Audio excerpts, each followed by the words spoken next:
This episode of the Better To podcast is brought to you by Kitty Mystic and DM Needham, author of the Better To Burnout series, which includes her latest releases of Fairy Tales and I Love You and Is Love Just Another High.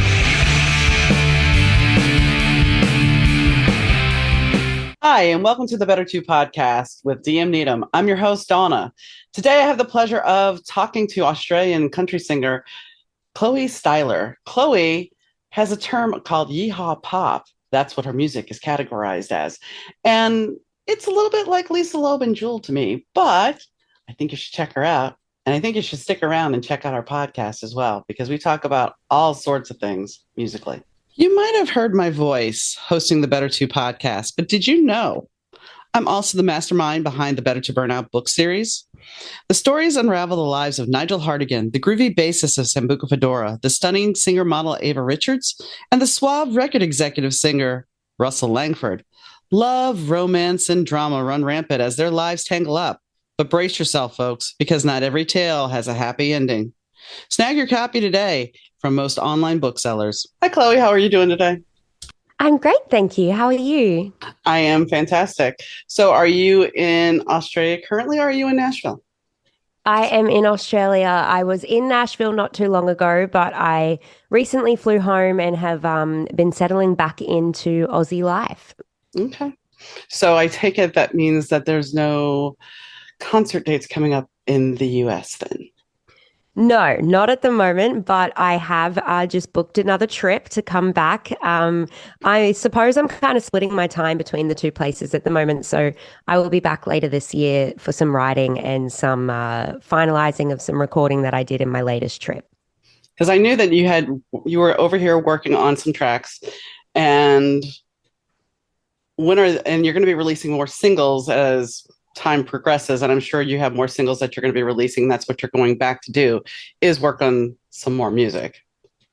Yes, absolutely. So I was recently in Nashville in June and I recorded 4 songs, so an EP, and excuse my voice this whole episode as well. I'm like fighting some kind of flu, which it's winter in Australia, so there's just all those yucky bugs going around. But in June I recorded an EP. So we got my vocals done, but we need to just finalize a few things before it comes out next year. So I will be back later this year to finish that all off. Nice. Now you actually had a meeting with Luke Wooten back when you were 15 years old. Yeah, so my producer Luke Wooten and I actually met. It was a bit more informal than a meeting, I suppose. When I was 15, I visited Nashville with my parents for the very first time. And my dad had a friend that lived in Nashville who knew Luke and just connected us just as basically as somebody to know in town while we were there for a couple of days, that maybe grab dinner with him or something. And the next thing I know, we're going to the studio at Station West on West Iris Drive in Berry Hill, and that's where I ended up recording 11 years later. So it's a really lovely full circle moment and experience for me, and I'm just so grateful to have Luke in my corner and on my team, because he's just an incredible producer, and I feel very, very fortunate to bring my songs to life with him. And that had to be pretty amazing, like you were saying, full circle, because when you have that moment where your position has changed, the dynamic of the relationship has changed, because being a 15-year-old girl, you understood a little bit of the no? When you stepped into that studio, did you not think anything? I mean... Yeah, I mean, when I was 15, we recorded some covers, and then they're on like burnt onto a disc, a CD in my house, and I could pull them out if I really went looking for them. But I guess at that age, it was all just like a huge dream, and like a bit more unattainable than I suppose it is now, as I'm essentially like doing the thing, and I'm playing music in another country, and I'm doing all those fun things that I could only truly dream about at 15. So it's really cool to look back on those times and that first meeting with Luke. And I also think 15-year-old me would be so she would lose her mind if she knew that like this was my 3rd trip to Nashville in 12 months, like just gone. And I'm working with Luke in a producer artist capacity. And it's just It's really cool. Life is cool sometimes. So when did you discover that you wanted to be a singer? I was pretty young when my parents put me into singing lessons. I was about 7, and then they put me into the choirs and the musical theatre productions at my school. And from that young age, I just loved it, and I loved being dramatic and singing and all of those things that go along with being creative. And my parents were, I love them dearly, and they really nurtured that in me and taught me that there's no such thing as can't. So if I want to be anything I want to be in the world, I can. So I obviously chose a very difficult career and a very popular career choice for a lot of people, and it's a hard one to break through. But when I left high school, I did actually go to college and I studied uh, a Bachelor of Business Management and a Bachelor of Journalism. But my heart was always pulling me back to music, and so I recorded an EP when I was 20, and that was like the first taste of actually doing music as a career or as a more than just a hobby. And I just loved it. And then I immersed myself in the Australian country music industry, and I did what we call the Tamworth Academy of Country Music here, which is just like a couple of weeks where you learn about songwriting and industry connections and networking and like live stage presence and performance tips and tricks and things that I had never ever considered. And so I suppose it was like my early 20s where I was like, okay, this is definitely what I want to do. But it was something that I've known since I was 7 when I first started singing, that I've always loved it. Well, and when you were talking about going to college, taking a business management course is one of the best things you could do because you don't want somebody else to, dare I say, have access to everything that you do and make your decisions for you. And while it's nice to just sit there and say, okay, I'm a singer and I don't have to do this, you want to be able to know what people are talking about. Definitely. And I'm very grateful for those few years at college and having the business management degree. I majored in marketing, so that does come in handy when I'm doing all my cover arts and my music videos. And I do it all myself. I'm self-managed and independent, and I make all the decisions, which can be overwhelming at times. But I do think having that business degree that I can draw upon, and also the journalism degree, comes in handy as well for interviews and for I can read it and write up a press release if I need. And my bio, I've never had to get anybody else to write a bio. Like, I just kind of do it all myself, which saves money in the long run, but also adds stress onto my plate because I probably could just delegate that. But I'm a control freak, so what can I say? but I mean, the fact is, it's kind of like, did you set yourself up when you were thinking about college? Okay, if I take the business course and I take the journalism course, then this is going to actually help me with the singing because then I can market myself and then I can manage myself and I don't have to pay these other people. I think the really smart answer would be, yeah, I knew what I was doing, but I I think did not. so.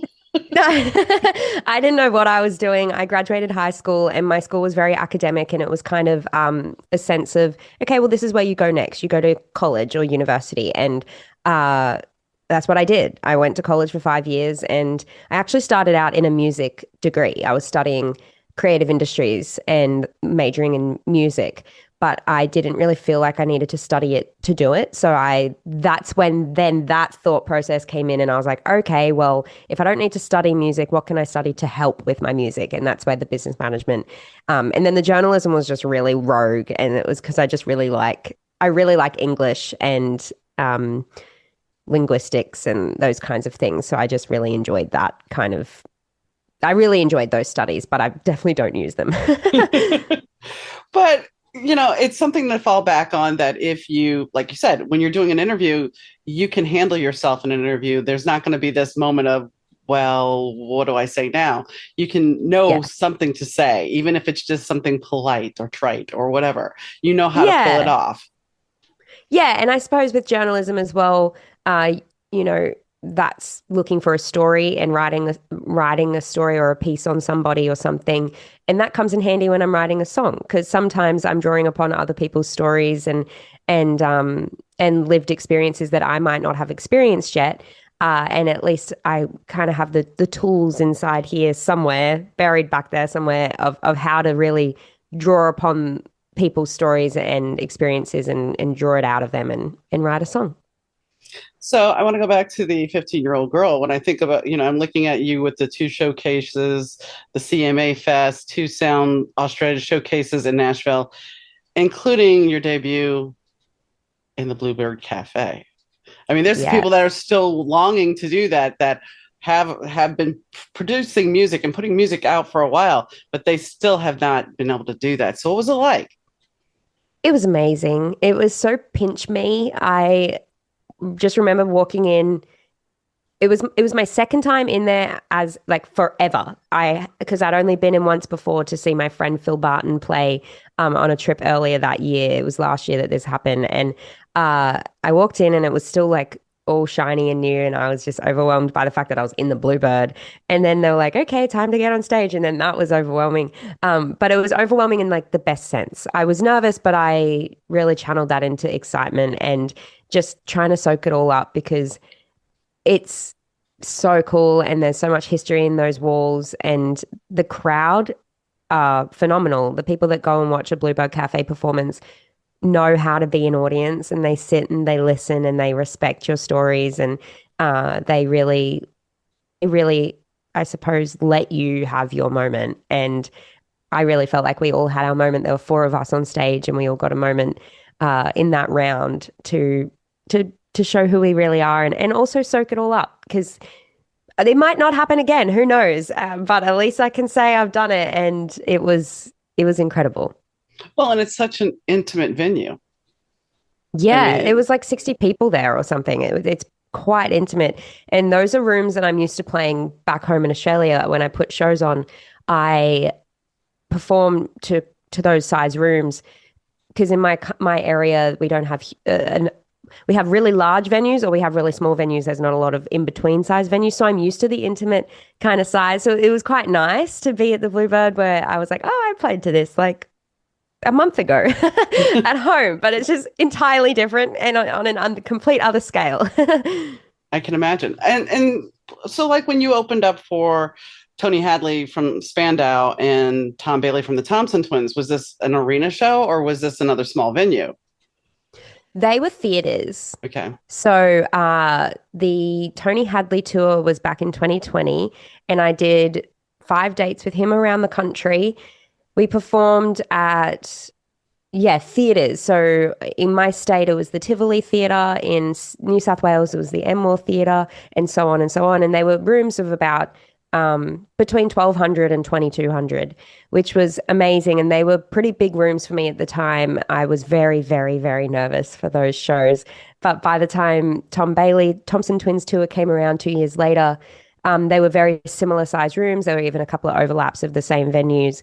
And I felt a lot more confident. I'd also just grown up a little bit. Like I was Yeah. 2 years older and I'd had a lot more experience under my belt. So I wasn't as nervous for, I mean, I was still nervous. Don't ever get me wrong. I still get nervous, but I kind of knew what I was walking into. But I suppose with the Tony Hadley shows, like I didn't know what I was walking out on, like into Right. and what the audience was going to be like. So, I do love a theater. I love performing on theater stages. Maybe that's the musical theater nerd in me coming out, because I'm used to that from being a kid and all the productions at school. But uh, I do love a theater and the history behind those.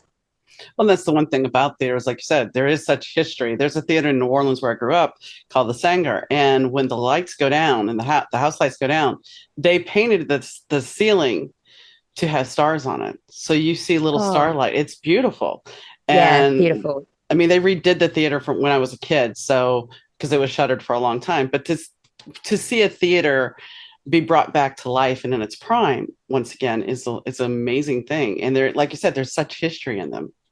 Yeah, it's beautiful. And as the performer on stage, I love it. I mean, I haven't played arenas, so I can't say I prefer it over arenas, but it's nice to look out and see the history as well. Like there's a theatre in Brisbane, not far from me, called the Princess Theatre, and it's recently been renovated and brought back to its historical beauty. And standing on that stage looking out, you can see the the historical architecture and stuff from stage. So it's really beautiful. Well, and that's the one thing when you look at when you're talking about you've not played arenas, you still, even in a theater show, you still have an intimacy with it. It's not the Yeah. Bluebird, but there's No, it's not still the Bluebird. but there's still that intimacy because you can still see most of your audience. You're not totally looking out and just seeing this whole chasm of people that, a sea of people that, that's going to be a little overwhelming.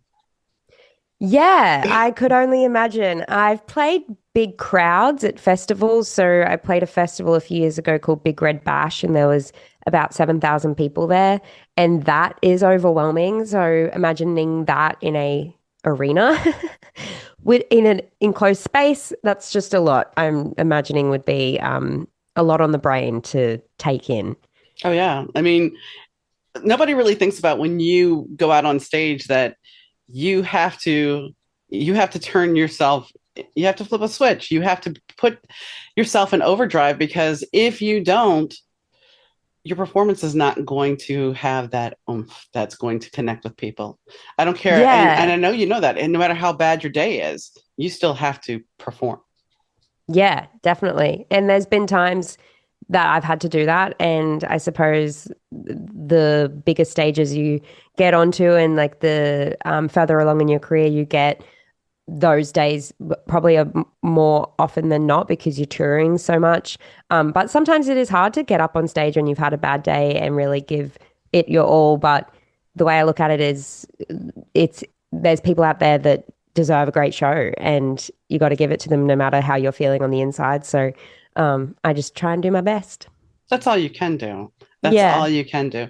I mean, there was a when I first started doing the podcast, I had booked an interview that I really wanted to do on the date of my husband's passing, the first anniversary. Mm, And I did it partially because it's like I need the distraction. But when I was on camera, you can't tell. You see no. smiling, laughing. It's a great time. And I got off camera and I cried. And so it's Yeah. like, I think because in a way you have to perform even doing this. So it's like, as a performer, you have to put on that mask, which comes back to your theater background, to do what you need to do to show people a good time so they can be entertained. And it takes a lot of courage and strength, and especially to get up in front of a live audience. This is intimate. This is not a big deal, but getting up in front of 1,500 people, that's a bigger deal. A lot bigger. Yeah. And if I overthink it too much, I let it get in my head and I really I think I kind of tank the performance. But if I just remember why I'm doing it, because I love writing songs and then I love playing those songs to people and connecting with people through those songs. And I love being on stage and singing them. Like it's just so much fun to me. And if I remember that, I think I do okay. But if I get all up in my head about it and I'm like psyching myself out, well, where's the fun gone? Like, why am I doing that? It's still got to be fun, you know? Right. So that's something I'm trying to do more of these days than previous years and performances. What's the best show that you've ever played, do you think, in your mind? I mean, out of all the venues you played, all the shows you played, what is your favorite show? Do you mean my best Yeah. performance as a performer? No, meaning your, if you could go back in time to the one place you could play again, to that moment, what would that Yeah. be? Oh, it's probably so cliche, but CMA Fest, that was amazing and it was a dream come true. And I remember saying to my dad flew over to Nashville with me last year for CMA Fest because I'd only ever been when I was 15 and I hadn't been back. And yes, I was in my mid 20s. I probably could have gone by myself, but I was really nervous. And Right. also I wanted my family with me and my mum couldn't come, so dad came with me. And I just the day before I did the CMA Fest performance, I just remember saying to my dad, you know, if nothing else happens in this career, like I'm happy because all I've ever dreamt about doing is performing in Nashville. And I got to do that with CMA Fest. And uh, yeah, I will never take that for granted. And I will never forget that experience. And if the day comes that I'm playing a stadium show, that's so cool. But like, I just, Right. that is just the most amazing experience for me getting an opportunity to perform in another country and sing my songs in another country, halfway across the world. Like that's just that's just crazy. So if I could relive that again, I would. Well, and you have quite the reputation. I mean, you've had success in your homeland, correct? Yeah, I suppose. And that is those little building blocks over the last few years of having the success here is definitely what got me to where I was performing in Nashville and having that opportunity. So it's cool to see that growth over the years as a performer and as an artist and a writer and getting the recognition as well. That's really nice as independent and self-managed because it can be lonely and I definitely cry to my parents about it a lot more than I probably need to. But it's yeah, it's moments like performing at CMA Fest or getting my Bluebird Cafe debut. Even like in my latest trip, I got to perform and make my debut at the Listening Room Cafe in Nashville, which to me was a really big achievement because I've seen so many writers' rounds there and artists that I really admire performing their songs or songs they've written for other people at that venue. And that was a huge bucket list moment for me as well as an artist trying to do the Nashville thing as well. So there's just really cool things happening at the moment. And I think I've just long-winded answered your question Oh, that I would probably just relive everything. you're fine. I would do everything again. Well, that's the thing, when somebody poses a question like that, you're like, okay, I got the moment in my head, but wait, there's more. Yeah. But wait, So, all of them. yeah, And exactly. even the bad ones, like even the performances where I feel like I didn't do my best or a show that might not have been the best opportunity for me, I would still relive them because they all still got me to here. Exactly. So, And yeah. that's the thing we sometimes lose track of. Even the worst things in our life led us to where we are and gave us the knowledge Yeah. of who we are. So I want to talk a little about your music. I when I was listening to your tracks, you reminded me a little of Jewel and Lisa Loeb, which I know doesn't Ah, necessarily fit into the country dynamic, but the Jewel is bang on. I used to listen to so much Jewel growing up. well, then it fits. And Yeah. when we're looking, I was listening to I believe 25, and talking about faith right now, all will work out in the insecurities. So where does honestly, do you have a lot of insecurities, or do you just do you ever have imposter syndrome? Oh, that's an interesting topic because I didn't really know what it was and I didn't really think I had it. And then as I've gotten a little bit more success, I don't like that word either because I feel like it's all just relative to where you are in your career and what you've achieved so far. But as I've gotten further along with what I'm doing and released more songs and had cool opportunities come my way, I've just had a few people be like, "Oh wow, you're doing so well," and blah blah blah, and I'm like, "Am I?" Like, I don't even realize that if 3 years ago me knew what we were doing now, like that person wouldn't believe it. So I suppose I think I have a little bit of imposter syndrome in that sense where like, yeah, I got to play CMA Fest and make my Bluebird Cafe debut and but it doesn't feel like it feels like I've done it, but it almost doesn't feel like I've done it, if that makes Yeah, sense. yeah. Like it's really hard. So I have actually felt that in the last year or so, just with like lovely friends being like, "Well, you are doing really well." And it's like, am I actually? Because I cry a lot, and I'm not sure if I'm achieving what I want to achieve, but everything does happen when it's meant to happen and happens for a reason. Blah blah blah. So, um, yeah, I think that hopefully answers your question a little bit. But in regards to insecurities, yeah, all the time. I'm always second guessing what I'm doing, always wondering if I'm making the right choices with what song comes out next or what I'm wearing in a music video or what the cover art looks like. Like I drive myself to the level of insanity that is unreasonable. Like it's so unreasonable for just a cover artwork. It's just ridiculous but I'll do it and I'll do it to make sure that I can live with myself when the song comes out. So those insecurities creep in all the time, like the self-doubt, comparison always creeps in whenever I see someone doing really cool things and achieving amazing things over here in Australia. I'm like, why is that not me? Or why have I not had that opportunity yet?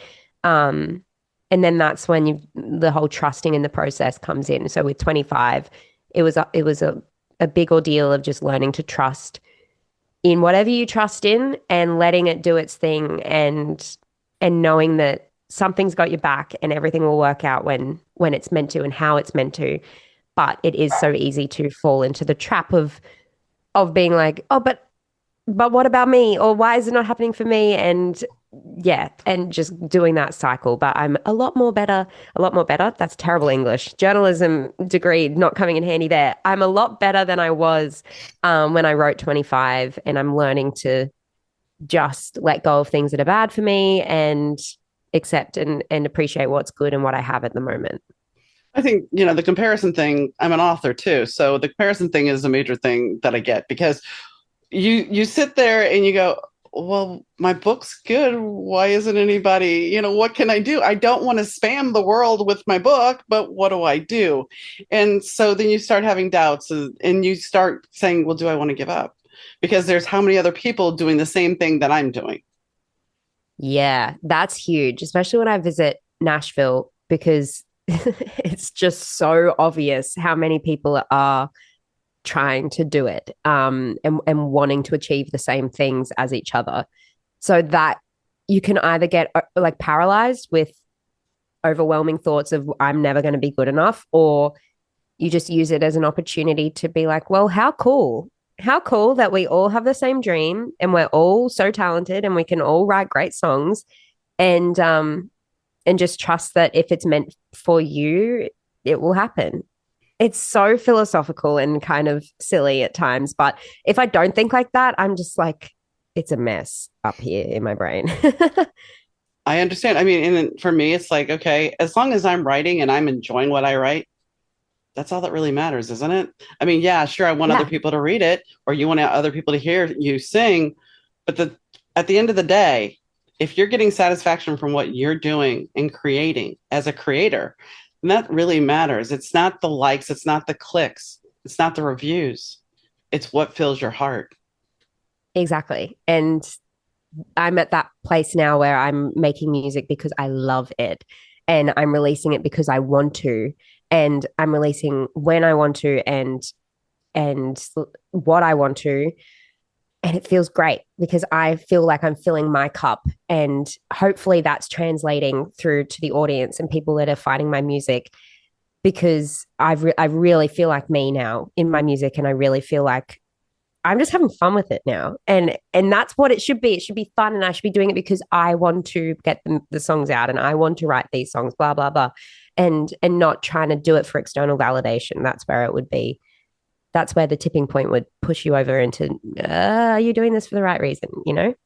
Well, then there's the other avenue of people not realizing that whether you're an author or a singer or whatever, that this is actually a business. You have to treat it Yeah. like a business. And that's, yes, the easy part is singing the song, laying down those tracks, or writing the book. It's everything else that comes with it. That's the work. Yeah. And it's a lot of work. Always a lot of work. But you know, I do have great publicists and my sister takes my photos and films my music videos for me these days. And I have a great graphic designer. Uh, so I'm, you know, I'm building a lovely team around me and I will continue to do so so that I start taking some load off of my own brain. But until then, I will just keep at it, you know? Mm-hmm. So, read a room. It was based on being ghosted. It was. Unfortunately, I got ghosted last year. So if you don't, do you know what ghosting is? Yes, I do. Yeah, okay, great. Because some people don't, but basically I was loosely seeing this guy last year. And I can admit it was very new, but I also just think that common decency and respect is something that most people should have. Um, yeah, we'd been on a few dates and then I flew to Nashville and I performed at CMA Fest and I could tell I was being ghosted. And the one thing I kept telling all my friends was, oh my goodness, this guy is so lucky that I know how to read a room and I can tell that he's not into me. So he can get away with not sending the text because I have self-awareness and I can tell, you know? And then I went into my writing session with Lauren McLam and Phil Barton. It was actually my first ever Nashville co-write. And I word vomited as I do. And I'm friends with Phil prior to this session. So I was just like really getting at it and getting angry as well. And Lauren, bless her heart, was just sitting there with the guitar. And about 45 minutes later, she goes, okay, so what about this? And then she just starts singing what is now the first verse. And I was like, oh my God, like that's my whole word vomit in concise sentences turned into a song. It was amazing. So I really, really love this song. I'm really proud of it. I think it's really, really cool that we were able to turn something that was quite, it was quite hard. Like, it's not fun to be ghosted. It's just like, just send the text. Just send the text. Say, hey, not interested. Nice to know you. Have a great life. Literally anything. Yeah, but here's the thing: people don't do that anymore. I mean, even because I sell stuff on Facebook Marketplace as I'm decluttering my home, and they're like, "Okay, I'm going to come get it on such and such." Okay, And then they don't show up. No, and I've gotten to the point. It's like, well, where we're going to meet? When you text me with that you're on your way, then I'll give you the information. Otherwise, I'm not wasting my time. Exactly. Yeah, it's sleeping into every aspect of life these days. People just don't feel like they have to give an explanation, and then especially in dating, people just think that they can just stop talking to you like they just died. And I just don't understand the thought process. Like, I've had a couple of instances where I could have ghosted somebody, but I didn't because I respected them and their feelings. And although I didn't see anything with them in the future, I was like, you know what? This was a nice person. We went on a nice date. I'm just going to say, really nice to get to know you. I'm not looking for anything. And that's the truth. You don't have to lie. Oh, anyway, can you tell it's still bothering me a year later? Well, it's, I mean, I get it. It's those things. And the thing is, before it was ghosting, I had dated a coworker once and he was giving me, he seemed like a nice guy and everything else. And lo and behold, I found out later he was married. Good. And it's that's what you want. I didn't realize. I mean, so it's like you don't, but it was really, when I look back, it was really obvious because it was like on the weekend he would say we're going to get together and go out somewhere for dinner, and of course something always came up. Something always came up. His wife. Yeah, exactly. Yeah, exactly. But I mean, so we had ghosting back then, even though it wasn't necessarily ghosting. Yeah. So yeah, I think I was talking to somebody earlier about the fact that how society has changed and the respect and the normalcy that we had with certain rules of how to act, certain decorum. We don't have that anymore. No, it's quite the word stressful. I say it a lot, so it's probably not stressful. Probably concerning a little bit. I'm still single. I'm in my mid-20s, and one day I do hope to have marriage and kids. That's just something that I want. And I'm like, am I ever gonna meet somebody that actually respects, my time, me as a human being? And I don't know. And it's not just me being dramatic and thinking and feeling those things. It's happening to all of my friends at the moment. And it's just a bit weird. We just don't know what's next because this can only go on for so long. And yeah, I don't know. It's really interesting. And then even having people listen to the song and message me about it afterwards and be like, oh my goodness, this is happening to me right now, or this happened to me recently. What is going on? I don't know. I think we need to start a support group or something for people being ghosted. Well, and see, for me, so last time I really dated was 2004. Because I married my husband. He's been dead 4 years now. I have not gone back into the dating pool because I'm like, yeah, we have the apps, we have the ghosting on the phone. I'm like, is it worth it? Is it really worth it? No, I can tell you honestly, it's too much.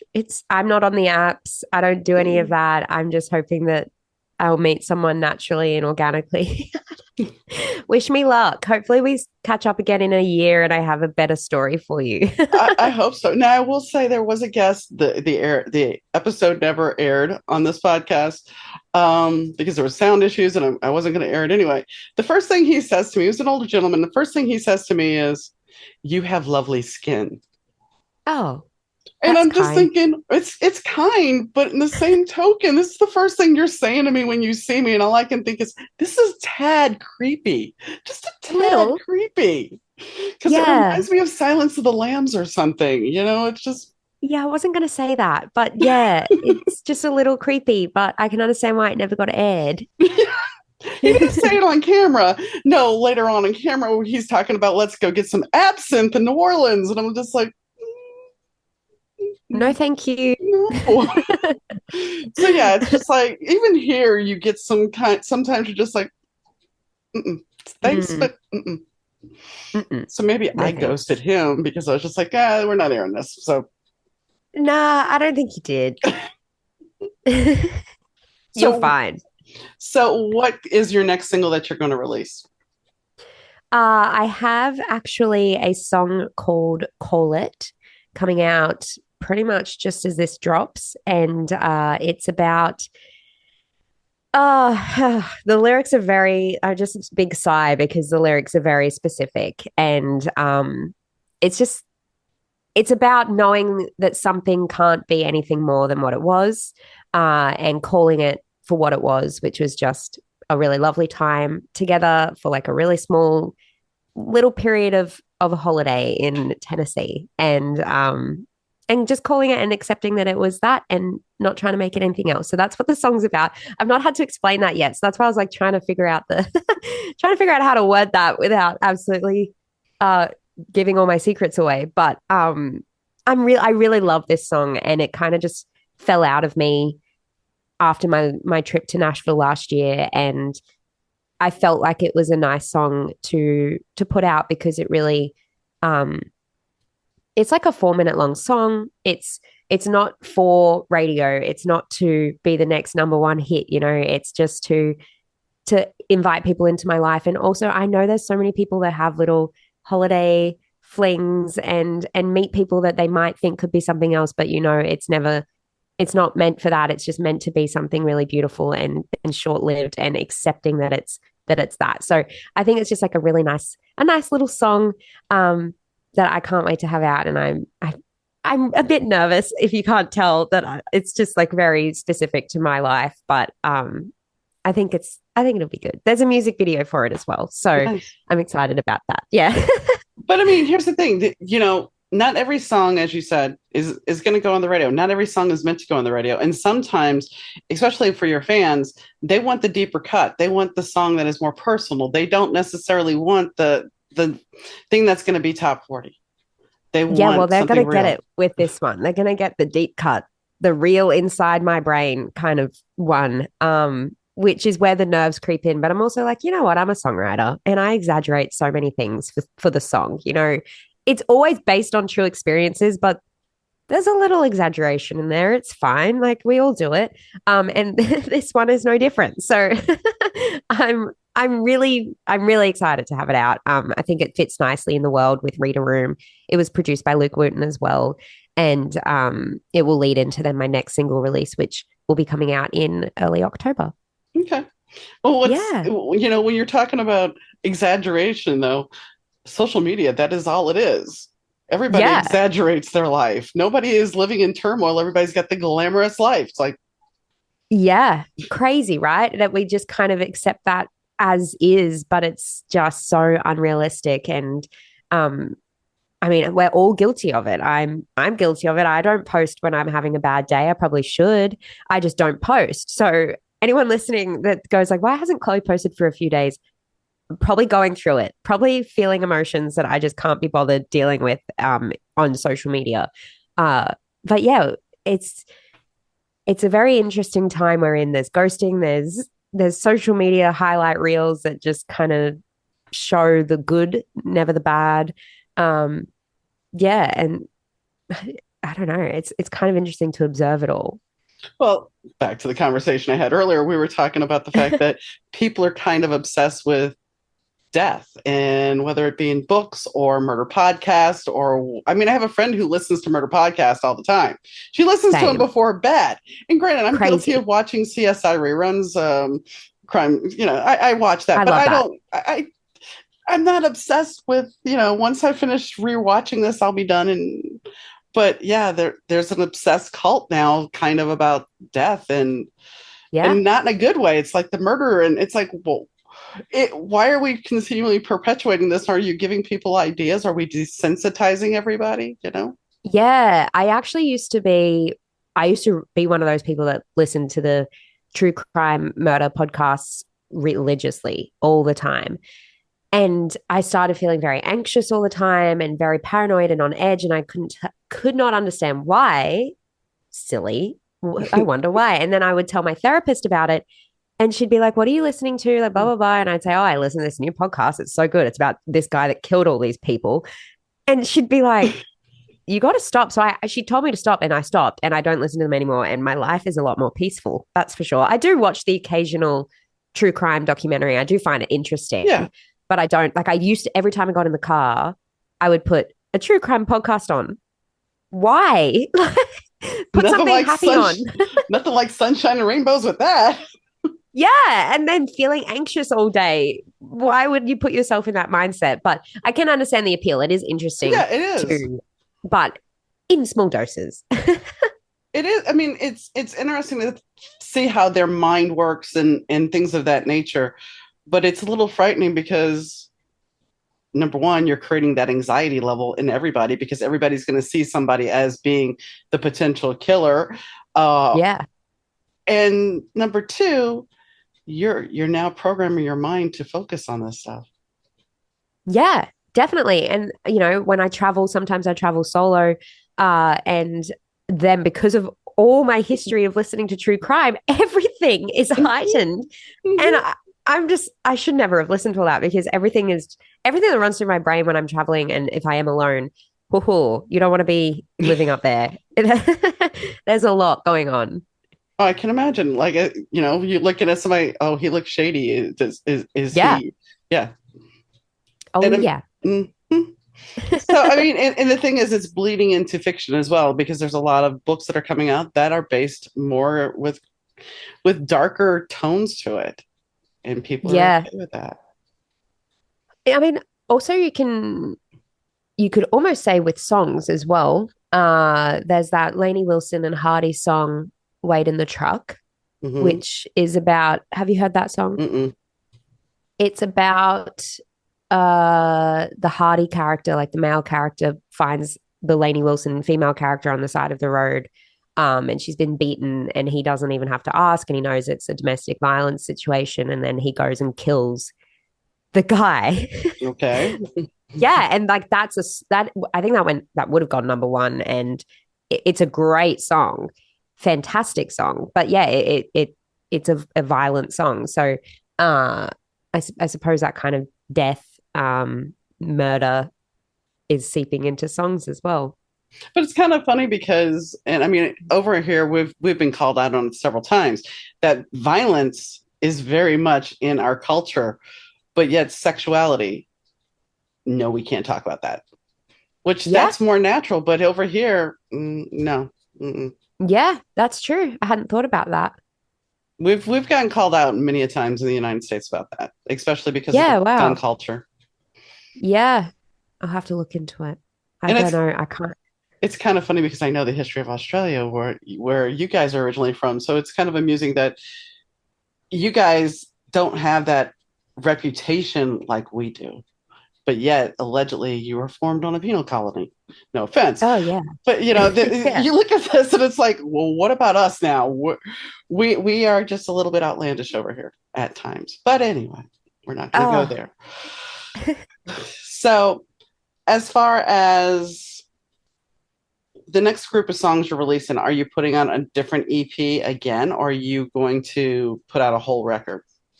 so this year's songs are just singles and they will just stay as singles. But next year, I will be releasing the EP that I've just recorded with Luke in Nashville. And I don't know when that will be out. It's just so fresh, but it will be out next year and there'll be 4 or 5 tracks. And yeah, we're very, very excited about it. I really love the songs we've just recorded. I wrote them all by myself, which is I'm really proud of that because a lot of my songs lately have been co-written, which is kind of new for me because all my early stuff was just written by myself. But I've been leaning into the co-writing a lot more lately. But these new ones that are coming out next year are all by myself, which is something to be proud of because I just wrote them in this room that I'm sitting in and got my feelings out, and now they're fully fledged songs. So now that we're talking about your room, you have two guitars and a keyboard. So I take it you play all of these things. I do. Yeah. So that guitar there, it was $70 from my local music store. I bought it when I got home from Nashville last year because I was very inspired and I love the sound of a nylon string guitar and I didn't have one. And purchasing it actually made a world of difference. And I wrote all these different songs on it that I don't think I would have written on my normal steel string guitar. And then that guitar there is an electric and it's pink. And I haven't actually ever used it live, but I ride on it quite a bit. And then I have my keys behind me, which I'm actually fully trained on the piano. And I did all the grades and all the music theory and stuff, but I never actually perform with the piano, but I do write on the piano quite a bit. And it's a lot easier to have a keyboard. I have neighbors that probably don't want to hear a piano at 11 p.m. at night going through the wall that we share. So I'm sure. yeah, I do play. I do play. And I play acoustic when I'm performing. When did you learn how to play keyboard or My piano? parents put me into lessons when I was 6. So I had a lesson once a week, every week from 6 to 17. And I did all 8 grades of piano um, exams and just, I mean, it's not as rigid anymore and regimented. I don't sit down and play scales like I used to have to do, but I find myself sometimes just wanting to play the piano for fun. And um, I'm very fortunate and very grateful that my parents put me into piano lessons. I think it's such an incredible instrument and you can do so much with it. And it's just beautiful as well. And the history of it, Oh, I don't yeah. know. I'm a history buff. I'd never studied history, but I just think the history of the piano is really cool. And of course, with the guitar, with any instrument, and if you learn it and you get the opportunity to be able to play it, I think it's pretty cool. Do you plan on touring anymore? Touring, Hmm. yeah, I want to get my music out there. I'd love to tour. I, it's such an interesting topic at the moment because I'm looking at moving to Nashville. So touring might put be put on hold a little bit while I um try and figure out what I'm doing with my life. But I definitely can I can play shows acoustically by myself and I can do support acts like that. But I do love performing with my band. That's just something that I might not be able to facilitate while I'm in the midst of like visas and things like that, because there's a lot of money that goes into Oh, yeah. that, to be so frank. But I mean, anything that comes up, I'm going to say yes to. I'm in my yes era, and I'm doing anything that comes my way, and just taking life by the horns. Is that the saying? Yes, yes, yes. Grabbing the bull by the horns. There we go. That's the saying. So yeah, hopefully some more things pop up and I can keep touring. All the support acts I've had this year, over the last 6 months, I've literally had like less than 2 weeks notice for those tours that I did, and they were like travel around Australia kind of tours. So who knows? Maybe in 2 weeks' time, I'll have something that I don't even know about right now. Possibly. I mean, that's one thing when you brought up the financial aspect of it, you being such the small artist with doing all the self-management, the financial aspect of touring and relocating, that all falls on you. And yes, that is time consuming. It's money. And as you said, visas. That's all that red tape to go through is a big Yeah. portion for you. Yeah, and I just think I think it's important to be candid about it as well because when I've started bringing up the conversation with my friends and my family and hoping to relocate if I can, some people go like, "Oh, wow, that's amazing." I'm like, yeah, but there's a lot that goes into it, and I'm probably going to be eating chicken noodle soup for like the next year and tuna and rice and not spending my money on anything else. If I do go with ahead with the visa process because it's not the cheapest thing, but I love America and Nashville, and I think I kind of owe it to my 15-year-old self to follow through with that dream and give it a real go if I can. So I'll do that. I'll give it a go. So is your band based in Australia then? Yeah, my band is here, and I actually went to school with my drummer, and then we reconnected a few years ago when I started playing live in a band capacity, and then we just kind of found the other players, and they're all local to my area, and I love them to bits. They're just really great, and I I feel very lucky to have them in my band because they're just great guys and incredible musicians. And we do actually have a couple of shows over the next few months just around our city. And yeah, it's really fun to play with them. So Do you think any of them would relocate with you?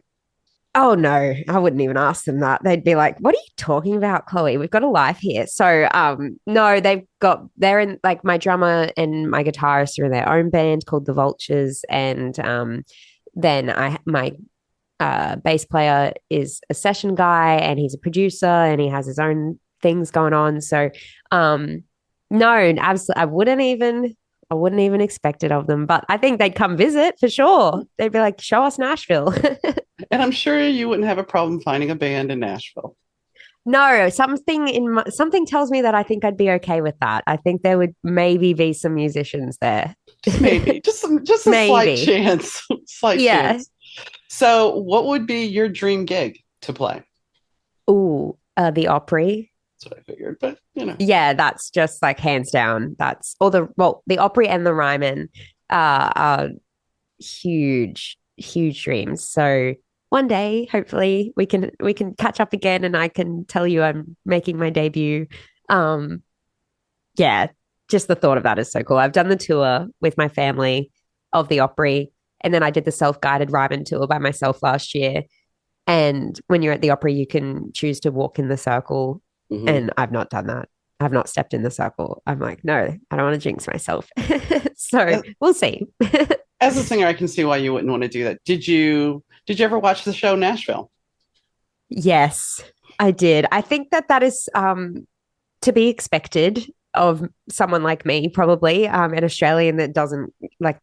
I don't know if Americans or people that lived in Nashville watch Nashville, but I mean, I definitely did, and I I loved watched it. And okay, great. It's such a it. good show. It It was just, is. and then I rewatched it last year when I came home from my trip in June. And I think I sent myself into a depression because I finally like knew Nashville Mhm. and actually recognized a lot of the places as well. And I was like, wait, I went there and I did this and that and that and that. And then I was like, oh, and now I'm back home on the Gold Coast and I'm 9,000 miles away from here, but that's a real place. And I've got a taste of it now. So you kind of like get the bug and you want to keep going back. It's it's not good. So, did the show do Nashville justice? Ooh, I feel I'm not qualified to answer that question, but I loved the show and it was cool to be able to when I was in Nashville be like, "Oh, like that's that and that's that." And but I'm not qualified. Fair enough. Fair enough. I Fair don't enough. want to step on anyone's toes. Fair enough. Is there anything that we haven't talked about that you want to add? I don't think so. I think we've had a really lovely chat and I'm just really grateful for your time and hopefully we can catch up again one day and maybe I'll have some exciting news to share. Maybe my EP will be out. Who knows? Who knows?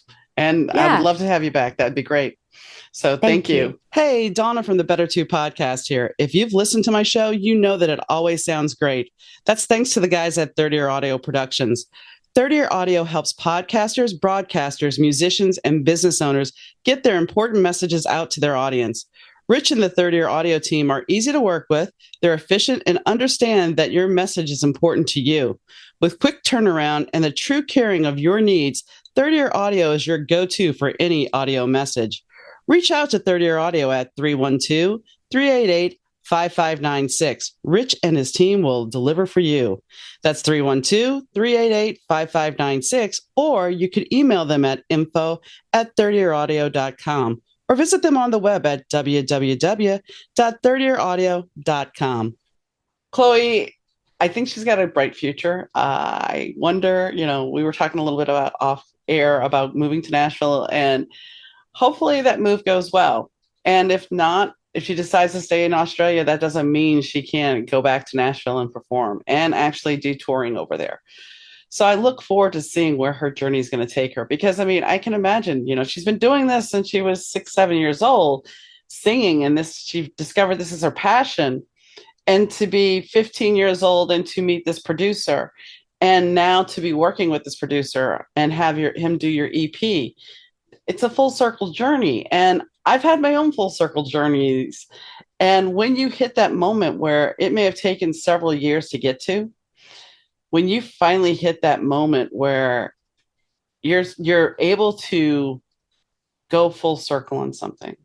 For me, it was giving my book to somebody.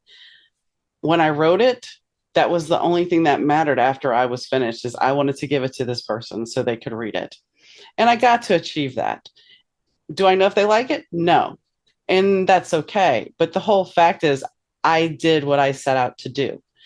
And I think a lot of that comes from us believing so wholeheartedly that we can do that. When I look back, she was talking about trusting the process and things falling into place. So when I look back at my life, I've been very fortunate to have things fall into place. It doesn't mean I didn't work for it, but certain things fell in, like winning the pizza, because we've talked about this on the air before.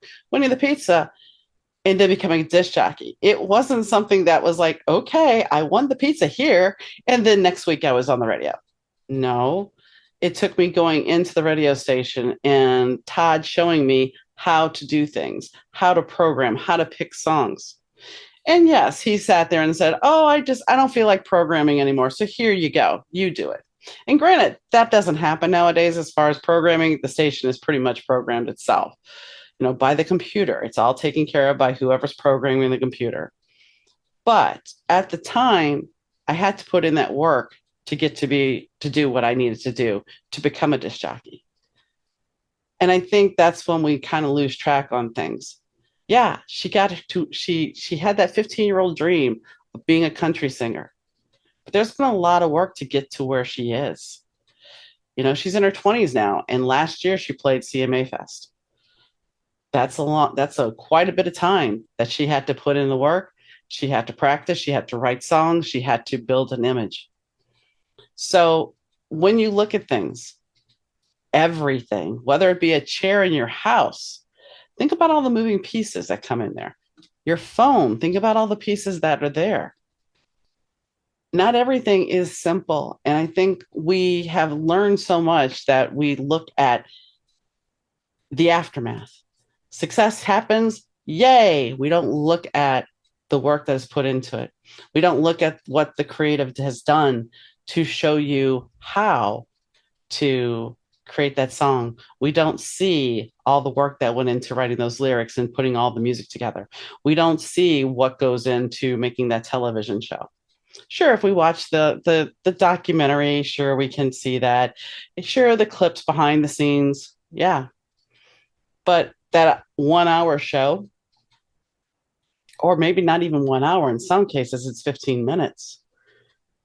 You're not seeing the months that went into it or years. Because sometimes, especially like production for a movie or writing a book, it's going to take a lot longer than that. And so you have to really appreciate all the work that goes into it. And while I brought up the murder podcast, I understand it's a thing that everybody's listening to. I get that. But I also have to step back sometimes and ask, how does it affect your life? And I mean, Chloe was talking about the fact that it was raising anxiety for her. And I don't think anybody thinks about that. Why is my heart racing? Well, but I drank a pot of coffee. I don't drink coffee, but there's a lot of times, and this goes back to looking past just the instant part. There's a lot of times that if we actually sat down and really looked at the bigger picture, we would see why maybe we're anxious. We would see why we're worried. And fear is a big thing, especially with your success. The artist that creates things, we get fearful. We what if you don't like it? And you have to say it's okay. So don't get caught up in the anxiety of fear, because that's the one thing about that podcast that we're talking about. If you're watching that constantly and you're desensitizing yourself, and then you start to see the boogeyman in every place you look, because this guy was a normal guy and all of a sudden he went psycho.